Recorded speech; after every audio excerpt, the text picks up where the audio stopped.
রিপোর্টটা মেরেছি, সে একই সময় হয়তো তোমাকে, আমি তোমাকে বলছি বলে তোমাকে পার্সোনালি না, আমি ইন জেনারেল বলছি, ওই একই সময় ওই মেয়েটিকে হয়তো কেউ এটাও বলেছিল যে করিস না, হ্যাঁ পড়াশোনা কর, সে তার কথা মানেনি, সে অন্যজনের কথা মেনেছে, মানে এটা অন্য কারো দোষ? তার দোষ, সে চুজ করেছে না।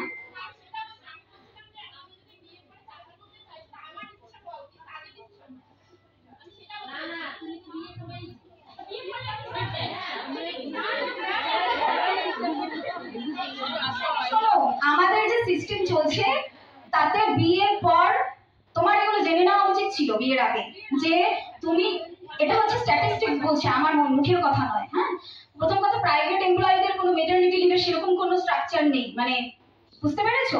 ওরা ইচ্ছা করলে তোমাকে জব থেকে ছাড়িয়ে দিতে পারে, এবং 90% কেসে তাই হয়, যদি না তুমি স্পেশালি কোনো স্কিলফুল কোনো পার্সন হও, কারণ ও 6 মাস বসে থাকবে, আরেকজনকে নিয়ে নেবে না।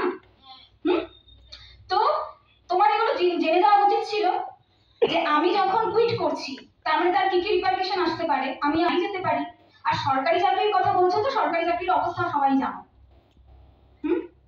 500 পোস্টের জন্য হয়তো 5 লাখ ফর্ম ফিল আপ করে, তার মানে কত পার্সেন্টেজ আছে সাকসেসের? তো তার মানে তুমি প্রথমেই তোমার 80% স্যাক্রিফাইস করে দিয়েছো, যখন তুমি তোমার যেখানে যাওয়া উচিত ছিল সেখানে না পৌঁছে ইন দ্য মেইন টাইম তুমি স্টেপ আউট করেছো, ঠিক আছে? তার মানে অলরেডি তুমি করে ফেলেছো যেটা করার। এইবার আমরা যেটা এক্সপেক্ট করি যে আমি আমার মতন সব করব, কিন্তু আমাকে সমস্ত পরিবেশ থেকে সাপোর্ট দেবে, যেটা একেবারেই আনরিয়ালিস্টিক একটা আশা, মানে যেটা কোনোদিনই হয় না। বরঞ্চ কেউ সোসাইটির বাধা ক্রিয়েট করতে পারে, এনকারেজ করার লোক কোথায়? তো তোমার বাড়ির লোক তোমাকে এনকারেজ করলো না, বিয়ে দিয়ে দিল, তুমি এক্সপেক্ট করছো আরেকটা অন্য বাড়ির লোক তোমাকে এনকারেজ করবে?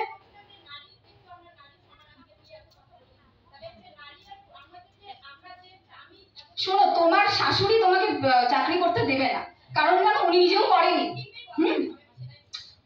ওর পক্ষে সম্ভব নয়। তো কোনো খাঁচা, মানে কোনো পাখি দেখেছো, পাখি যখন খাঁচায় ভর্তি থাকে তখন সে উড়ছে, পাখি সহ্য করতে পারে? ও চায় ও বেঁচে থাকুক, এটা হিউম্যান নেচার। আমি যদি না পারি, আমি কিছুতেই চাইবো না, এটা খুব মানে হয়তো লাখে একজন হয় যে না, বদলাবে কাকে? নিজেকে। তুমি ও শ্বশুর শাশুড়ি বোন ভাই মাসি পিসি দাদা ননদ তাদের ঠিকানা নিয়ে বসে আছি থোড়াই, আমি বদল তো আসবে, সেটা নিজের মধ্যে থেকে।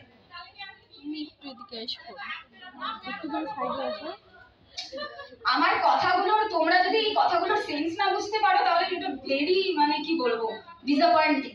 তুমি বিয়ে ইগনোর করার কথা বলছি না, আমি বিয়ে, এই আমার কথাগুলো শুনলে ম্যাক্সিমাম লোক এটাই বলে যে আমি বিয়ের এগেইনস্টে। আমি বিয়ের এগেইনস্টে না। আর তুমি কি বললে যে বিয়ে না করলে আমাদের নেক্সট জেনারেশন আসবে না, মানে অফস্প্রিং আসবে না। শোনো, যদি কেউ মিনিমাম সমাজ পরিবেশ বিশ্বের নলেজ যার যদি একটু আছে, এখনকার দিনে সব থেকে বড় ক্রাইসিস কি বলতো? Climate change. আর ক্লাইমেট চেঞ্জের সব থেকে বড় কারণ কি বলতো? Population expression. এখন সত্যি বাচ্চা পয়দা না করা উচিত, মানে পার্ডন মাই ল্যাঙ্গুয়েজ। আমি সত্যি, যদি কেউ চায় আজকে জন্ম দিলেই হবে, 20-25 বছর পর বিশ্বের কি অবস্থা হবে? আরে আমাদের আর তো এক্সট্রা প্ল্যানেট নেই এখানে, আমাদের অন্য কোনো প্ল্যানেট আমরা যেতে পারবো না, ঠিক আছে? তো এইবার দেখো, এভাবে কারোর ব্যক্তিগত ডিসিশনে আমি যেতে চাই না, কিন্তু আমাদের সব থেকে বড় যে ইস্যু, বাচ্চার জন্ম দিয়েছি, তার মানে তো এই না 20 বছর পর আমরা এক্সপেক্ট করি যে 20 বছর পর আমার বাচ্চা মরে যাবে। করি কি কেউ? আমরা চাই তার দীর্ঘায়ু। তাহলে কোন পরিবেশে আনছি সেটা তো দেখবো আগে। 20 বছর পর কি পরিস্থিতি হবে? জল নেই, এই 5 থেকে 10 বছরের মধ্যে লাং ক্যান্সার 90% গ্রোথ করবে। কারণ দিল্লি, মুম্বাই, কলকাতা, এখানকার যে এয়ার কোয়ালিটি ইন্ডেক্স, দিল্লিতে যারা 10 বছর আছে তাদের অলরেডি তাদের জীবন থেকে 10 বছর চলে গেছে। তারপর এই ক্লাইমেট চেঞ্জের ক্রাইসিসে আনএমপ্লয়মেন্ট, আমাদের জিডিপি এত ফল করবে, ন্যাশনাল ইনকাম এত ফল করবে, সরকারের কাছে টাকা থাকলে তবে না আমাকে পেনশন দেবে।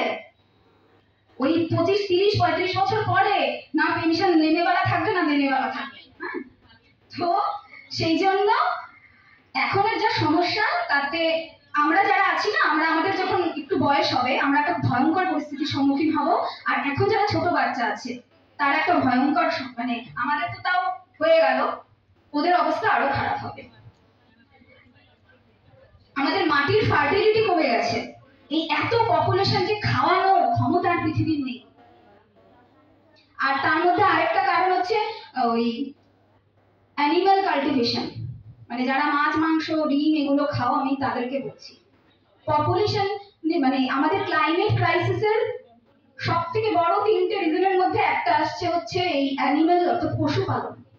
আমাদের প্রচন্ড মানে যত এলাকায় এগ্রিকালচারাল ল্যান্ড যেগুলো আছে সেগুলোতে এই যে আমাদের 8 বিলিয়ন টোটাল বিশ্বের পপুলেশন, তাদেরকে খেতে যেটুকু ল্যান্ডের দরকার তার থেকে 70% বেশি হচ্ছে ওই অ্যানিমালদেরকে খাওয়ানো হচ্ছে। কেন? তারা কাটা পড়বে। ঠিক আছে, বোঝা গেল ব্যাপারটা? হ্যাঁ, তাহলে তারা যদি এভাবে, অথচ আমাদের দেশে এখনো 80 লাখ চিলড্রেন আছে যাদেরকে জিরো ফুড চিলড্রেন বলা হয়, যারা একবেলাও পেট ভরে খেতে পারে না। তাহলে ওই ল্যান্ডটা যদি আমরা, আর সবাই বলবে হ্যাঁ পশু পাখিদের তো খাওয়াতে হবে, আরে বাবা ওরা তো আর্টিফিশিয়ালি রিপ্রোডিউস করছে, প্রকৃতি থোড়ি এত পয়দা করছে। প্রকৃতি তো একটা সিস্টেমে চলে, যতটুকু জন্ম নেওয়ার কথা ততটুকুই নেবে। আমরা যে বলি যে তাহলে তো ভারসাম্য নষ্ট হয়ে যাবে যদি এত গরু ছাগল বেড়ে যায়, ওই জন্য খায় মানুষ। আরে এদেরকে তো সব আর্টিফিশিয়ালি প্রেগনেন্ট করে বাচ্চা করানো হচ্ছে, এটা কোনো লজিক নাকি? তো ওই যে ল্যান্ড যেগুলো আমরা পশুদেরকে খাওয়াচ্ছি, সেই তার যদি আমরা 10% জমিও মানে মানুষকে খাওয়ানোর জন্য পেয়ে যেতাম, তাহলে আমাদের এই 80 লক্ষ বাচ্চাকে মানে অন্তত তারা 2-3 বেলা খেয়ে বেঁচে থাকতে পারতো। তো যাই হোক, জেন্ডার ইনইকুয়ালিটি নিয়ে যেটা আমরা আসছি, বাড়িতে সবাই আমরা যেটা করি বাচ্চাদেরকে না এত জেন্ডার বায়াসনেস করবেন না। যাদের সবার বাড়িতে বাচ্চা আছে, কার বাড়িতে বাচ্চা আছে? বাচ্চা ভাই বোনদের মধ্যে তো হয়।